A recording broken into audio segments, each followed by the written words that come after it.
Bonsoir, bienvenue dans notre nouvelle édition de Quotidien. À la présentation ce soir et en ma compagnie, Anthony Piton. Bonsoir Anthony. Bonsoir Alexandre Ferrer, bonsoir à tous.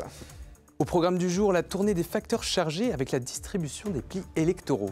Et oui, alors que les élections européennes ont lieu ce dimanche, d'ici là, il faut acheminer tous les documents de propagande électorale. La CFDT La Poste réclame une prime pour les postiers qui participent à cette distribution. Pour nous en parler, c'est Claire Marcheson, élue CFDT, qui est avec nous. Et dans la suite, on recevra Céline Guinaud, conseillère à la programmation des Quinconces à l'Espal, pour évoquer une recherche de chanteurs amateurs dans le cadre du spectacle We Can Be Heroes. Mais tout de suite, place à l'actu.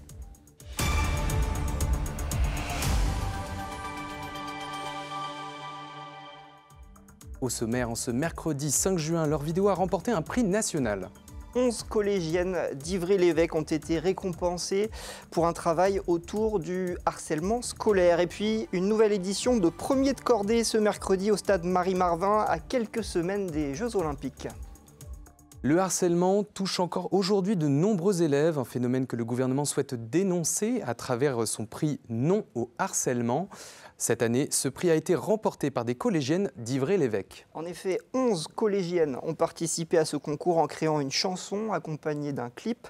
Leur travail a séduit le jury, leur permettant d'obtenir le prix Coup de cœur. Ce mardi, des représentants de l'Académie de Nantes se sont déplacés pour féliciter ces jeunes filles. Et Arnaud Potier était sur place, reportage. Moi, j'en ai vécu du harcèlement 3 fois. Et donc, pour moi, c'était très important de le dénoncer et de le montrer aux autres. Parce qu'il y a beaucoup de personnes qui sont victimes, notamment moi, je l'ai été. Dénoncer, sensibiliser et informer, tel était l'objectif des 11 élèves du collège d'Ivry-l'Évêque participant à l'atelier d'écriture.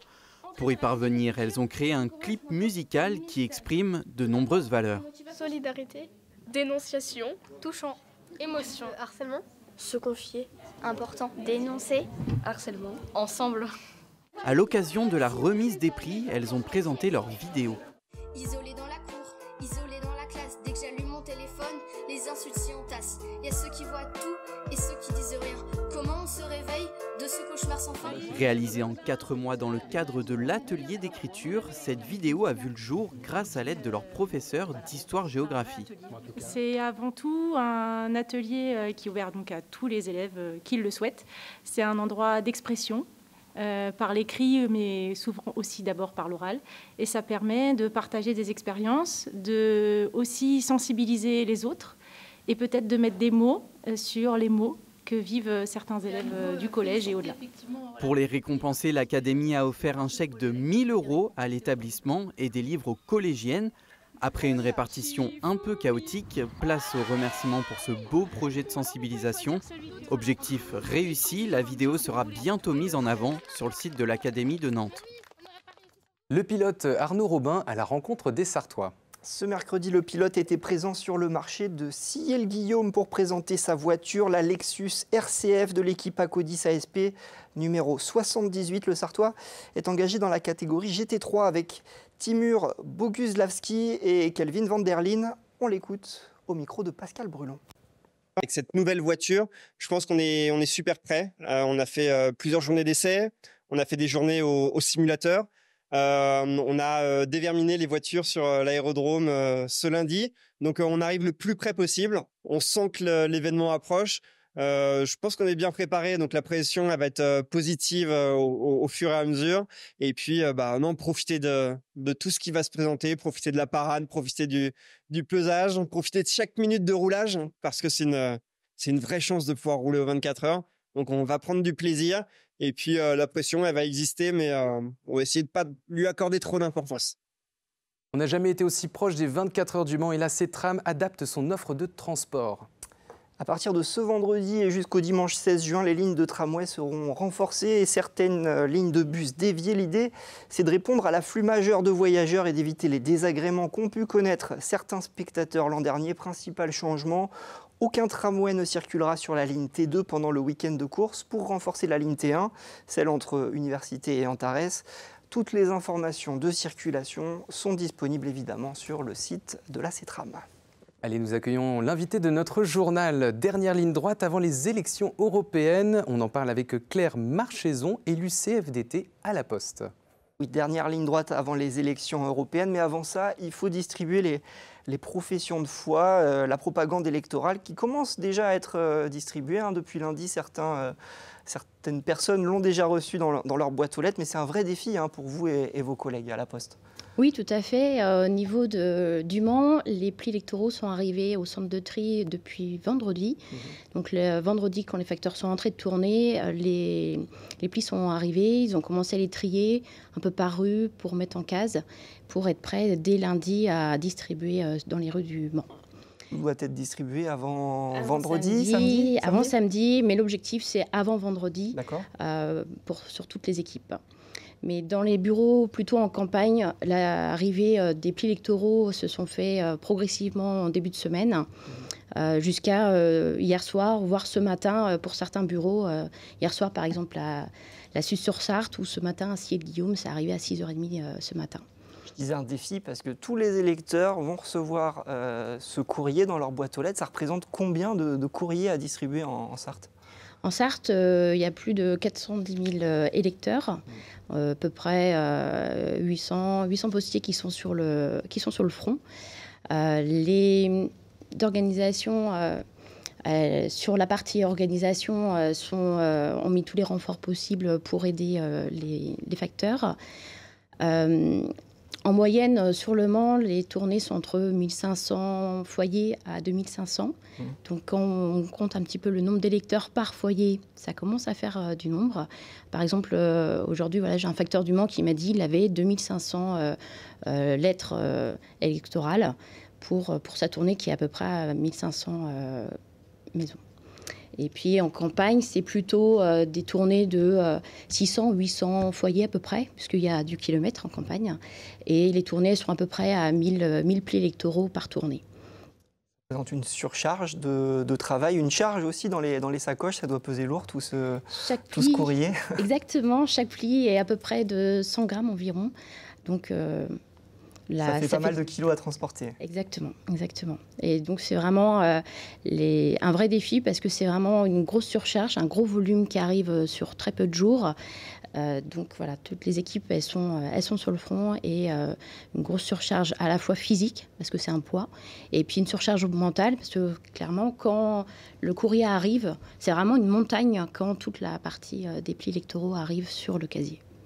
Alors en ce moment, dans d'autres départements en France, il y a des syndicats qui appellent à la grève pour demander une prime pour les postiers pendant cette période de distribution. Vous aussi, vous avez demandé une prime. Alors il n'y a pas eu d'appel à la grève de la part de la CFDT, mais vous avez demandé une prime à la direction de la Poste. Qu'est-ce qu'ils vous ont répondu ? Il y a un mois, nous avons demandé à notre directeur, on est sur le périmètre Sarthe, Mayenne et Maine-et-Loire, une prime spécifique élection. Parce que sur un temps vraiment particulier, aussi dense et intense, l'effort des facteurs n'est pas négligeable. Donc on a demandé d'avoir une négociation sur une prime élection que la direction nous a refusée dans la foulée. Parce que c'est des horaires, c'est plus de travail aussi en termes de volume horaire là, pour les facteurs notamment. Oui, par exemple, je prends l'exemple de la Suze où le courrier est arrivé hier soir. Ce matin, il y avait possibilité de prendre le service dès 6h au lieu de 8h-10 habituellement pour avoir un petit peu de temps de préparation. Et est-ce que les effectifs ont été renforcés pendant cette période de distribution ? Il n'y a pas eu forcément d'embauche supplémentaire. Par contre, les renforts ont été activés pour aider au maximum les équipes. C'est des intérimaires, Alors on a aussi des intérimaires, mais plutôt sur les postes vacants, parce que dans les bureaux, nous manquons d'effectifs en tant que postiers qui sont là pour combler les postes vacants, les personnes qui sont aussi en arrêt. Donc on fait beaucoup appel à des intérimaires aussi pour venir nous aider. Qu'est-ce que vous demandez aujourd'hui à la direction ? Nous demandons que les postiers puissent avoir une véritable reconnaissance de la part de l'employeur et qu'on puisse avancer sur une négociation clairement sur ce temps spécifique élection. Bon, est-ce que tout le monde recevra son courrier ? On sait qu'il y a quelques années, il y avait eu des problèmes qui ont été posés. Ce n'est pas la Poste qui distribuait, c'était une société privée où il y a beaucoup d'électeurs qui n'avaient pas pu recevoir dans les temps leur profession de foi. Ça n'arrivera pas cette année ? Je compte sur les postiers, j'ai confiance en eux en tout cas. L'avantage en tout cas au niveau de la poste, c'est que les facteurs ont la connaissance du terrain, la connaissance des adresses, des maisons. Et on a aussi toute une logistique de tri pour faire au mieux cette distribution. Merci beaucoup Claire Marcheson. Mais en tout cas, c'est un vrai défi que tous les postiers accomplissent actuellement. D'accord, merci à vous. Merci. Vous les avez probablement vus ces 5 dernières années, l'association Premier de Cordée fait son retour au stade Marie-Marvin. Près de 700 enfants malades ou en situation de handicap ont participé à la journée Évasion au Mans ce mercredi. Au programme, diverses activités sportives ainsi qu'une visite du stade de foot. Et pour cette 6e édition en Sarthe, 2024 oblige, l'association Premier de Cordée s'est placée sous le signe des Jeux Olympiques. Alexandre Ferrer. À près de 50 jours des Jeux Olympiques, le stade Marie-Marvin fait place à une journée sportive pour des enfants malades et ou handicapés. La journée d'évasion organisée par l'association Premier de Cordée réalise sa 6e édition au Mans. L'événement donne un avant-goût Paris 2024 pour ses participants. Pour nous, l'objectif, c'est que ces enfants-là se sentent aussi impliqués dans ces Jeux Paris 2024, qu'ils soient les premiers supporters finalement de notre équipe de France. Près de 700 enfants du département sont accueillis avec leur famille. Cyclisme, handball, rugby ou encore tennis, plusieurs activités sont proposées. L'objectif pour ces jeunes, profiter le plus possible. Je suis content pour jouer au foot, tout ça, le tennis de table, tout ça.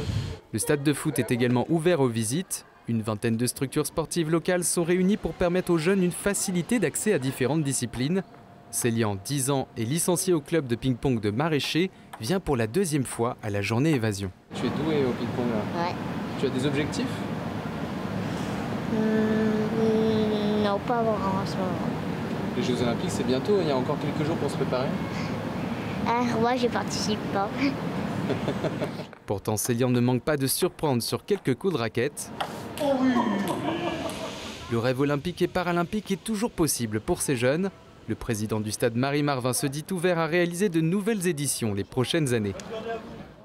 Allez, une entreprise sartoise primée pour ses efforts environnementaux. On l'apprenait ce mercredi, Poisson Packaging, l'entreprise de l'Ouaille qui compte une trentaine de salariés et spécialisée dans la fabrication d'emballages en carton, a reçu le grand prix des trophées de l'industrie durable décerné par le magazine L'Usine Nouvelle, un prix qui récompense les efforts de la société dans sa gestion énergétique. Poisson Packaging doit inaugurer en juillet 2025 l'extension et la transformation de son usine tournée vers la réduction des émissions de CO2. Voilà, c'est la fin de notre journal, mais on se retrouve dans la suite après une page météo. À tout de suite.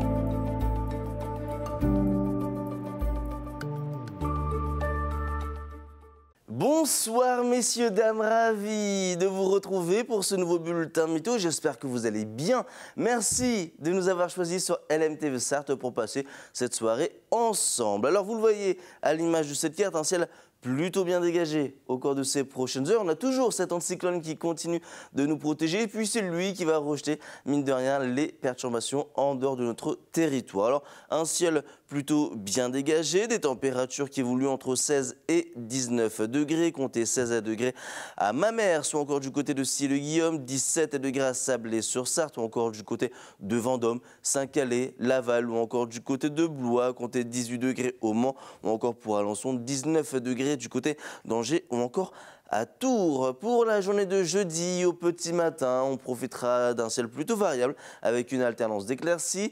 Quelques passages nuageux, les températures qui au petit matin évoluent entre 11 et 12 degrés, 11 degrés pour Alençon ou encore au Mans, idem du côté de Mamers, 11 degrés pour la Flèche, à Tours ou encore à Blois, 12 degrés du côté d'Angers. Pour la suite de votre journée, un temps qui restera quasiment estival avec encore une fois de belles éclaircies. On a toujours ces hautes pressions qui continuent de nous protéger. Plus les pressions sont élevées, plus on est sûr d'avoir du beau temps, notamment en cette période de l'année. Côté température, elles resteront encore un petit peu au-dessus des normales de saison, comprises entre 20 et 22 degrés. Alors pour la journée de vendredi, vous le voyez, le mercure va continuer de grimper jusqu'à 23 degrés au Mans. Côté ciel, on profite vraiment d'un beau soleil. Et pour la journée du samedi, ça sera globalement le même type de temps, avec un temps qui restera plutôt propice aux activités en extérieur. Passez, messieurs, dames, une très bonne soirée et une bonne suite des programmes.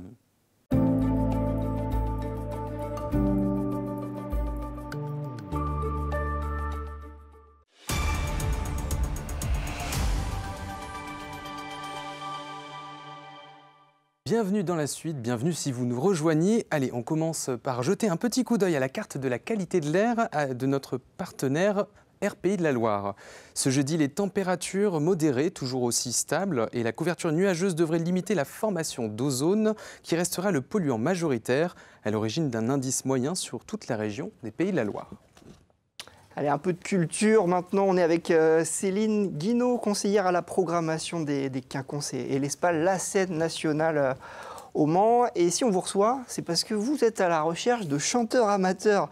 Il y a un spectacle qui s'appelle We Can Be Heroes qui est en train de se monter et vous avez besoin des Manceaux et des Sartois. C'est ça, c'est un spectacle qui est programmé en mois de septembre dans le cadre du temps fort à ciel ouvert. Donc c'est un peu une primeur, on est déjà en train d'annoncer notre prochaine saison. Et on accueille la compagnie, le groupe en fonction avec We Can Be Heroes et on cherche 30 amateurs pour chanter en playback des chansons en anglais. Alors c'est quoi le concept de ce spectacle We Can Be Heroes? Alors on est vraiment dans l'espace public et souvent l'espace public c'est plus l'endroit du déplacement ou des manifestations quelquefois. Et là c'est une performance artistique, on va être ensemble dans un carré d'en gros 50 mètres carrés avec des micros sur pied. La musique va se lancer et on va donc offrir aux spectateurs environ 7 chansons en anglais. C'est un set qui va durer en gros une demi-heure. Et comment se déroule le processus de sélection des participants? Est-ce qu'il y a des critères en particulier? Il n'y a pas de sélection. Il faut juste avoir envie de le faire, connaître un peu l'anglais. On ne va pas apprendre par cœur les chansons, mais il faut quand même apprendre le texte parce qu'il s'agit, même si c'est du playback, de ne pas faire ce qu'on appelle du yaourt, mais vraiment d'interpréter la chanson. Et il va y avoir aussi un travail de souffle et de respiration. Et une fois sélectionnés, comment les participants seront-ils préparés pour l'événement? Il y a un week-end de travail avec la compagnie. Et quand je dis week-end de travail, on y travaille de 10h à 18h, parce qu'il y a tout un travail d'explication aussi du projet, de l'apprentissage, de la respiration, du souffle, de comment on se tient aussi sur la posture, le micro, comment on le tient, la question de l'interprétation, de savoir aussi de quoi parlent les chansons. Donc tout un travail aussi de traduction en français. Et après, on choisit dans les amateurs qui va chanter plutôt telle ou telle chanson. Et après, ils repartent avec les musiques et il faut qu'ils les apprennent pendant une semaine pour donner après le set la semaine après. Donc si on résume, il faut être un peu anglophone. Un petit peu. Il faut quand même savoir bien chanter. Non, parce qu'on n'entend pas sa voix, c'est en playback. Donc qu'on ait une voix de sténor on peut chanter comme une casserole. On peut chanter comme une casserole. Le principe, c'est de connaître la chanson en anglais. Et ça se passe quand? Alors, les répétitions, les auditions peut-être aussi avant? Pas d'audition. Vraiment pas du tout. Il y a une présentation du projet la semaine prochaine au Quinconce sur une soirée, 2 heures pour rencontrer l'équipe. Et après, on va voir aussi si on a 20, 30 ou 40 personnes. Déjà 30 personnes, ça serait vraiment super. Et après, le travail sur un week-end aura lieu au mois de septembre. Et le concert, les 2 sets auront lieu le samedi 27 septembre sur la place du Jet d'eau au Quinconce. Comment on s'inscrit? Il faut juste soit téléphoner à la scène nationale ou y passer et dire j'ai envie de m'inscrire à We Can Be Heroes. Bon, puis j'ai envie aussi qu'on parle de ce spectacle qui se prépare puisque vous sortez du théâtre dimanche, vous allez dans la cour de l'école Gaston Bachelard pour un pique-nique vivant. C'est quoi un pique-nique vivant? Alors un pique-nique vivant, on va y manger des choses vivantes, hein, surtout. Donc n'imaginez pas des choses en tout cas surgelées, mais plutôt des produits frais, des produits locaux. D'accord. Et on a travaillé avec le chef Emmanuel Perrodin, qui est un artiste associé, qui est un chef nomade, c'est-à-dire qui n'est plus à la tête aujourd'hui d'un restaurant, mais travaille avec des artistes. On a travaillé avec le campus des métiers Sainte-Catherine, des ateliers cuisine au centre social des Sablons et à la MJC Ronceret avec des enfants de l'école Bachelard. Et ensemble, on a réfléchi autour d'un repas, d'un pique-nique et de la thématique du pain. Ok. Et comment les participants, justement, les spectateurs, pardon, peuvent-ils s'inscrire pour participer au pique-nique vivant? Là, c'est pareil, il suffit juste de passer un petit coup de fil ou de venir sur place. Après, la jauge est limitée à 350. Il reste peu de place, donc ceux qui sont intéressés, il faut plutôt aller rapidement. Donc on mange et c'est un spectacle en même temps. Il y a de la musique. Oui, il y a de la musique, tout à fait. Il y a Martin Moulin. Tout à fait. Il y a Martin Moulin de l'ensemble Offrande qui est basé à la fonderie. Il y a Alpha Zayos qui est un griot burkinabé et un groupe de musique Awang. Et tous ces musiciens-là habitent Le Mans. Bon, ça doit être un sacré défi logistique d'organiser ça parce qu'il faut nourrir 350 personnes, organiser un spectacle en même temps et il n'y a qu'un seul chef, quoi. Il y a un seul chef, mais avec aussi d'autres enseignants qui l'accompagnent, des boulangers, des pâtissiers et des chefs cuisiniers. Donc on reconstitue une cuisine dans l'école primaire avec un four à bois, des biliques, des friteuses. Voilà, donc ça va être 2 heures de repas sous le soleil. Bon, ça me donne faim, moi, en tout cas. On joue maintenant, Alexandre ? Eh bien, on joue, Anthony. Gagnez des places pour le festival de musique de Meursault qui a lieu le 29 juin prochain. Un événement qui a rassemblé 1800 spectateurs l'année dernière. Cette année, il vise les 2000. Ambiance garantie avec, en ouverture du festival de 18h à 20h, 10 chanteurs de 9 à 15 ans, sélectionnés parmi une centaine de participants à un concours de chant type The Voice. Ils viennent de toute France. Ils chantent déjà comme des pros, vous le verrez. Et le gagnant du concours aura la chance d'enregistrer un single pour les conditions professionnelles. Et puis à l'affiche, Moussier Tombola, comme nous l'avions cité ces derniers jours, connu pour son titre Corde à sauter. Chris Anderson, le roi du Madison et Tall Vision, espoir française de la musique électronique.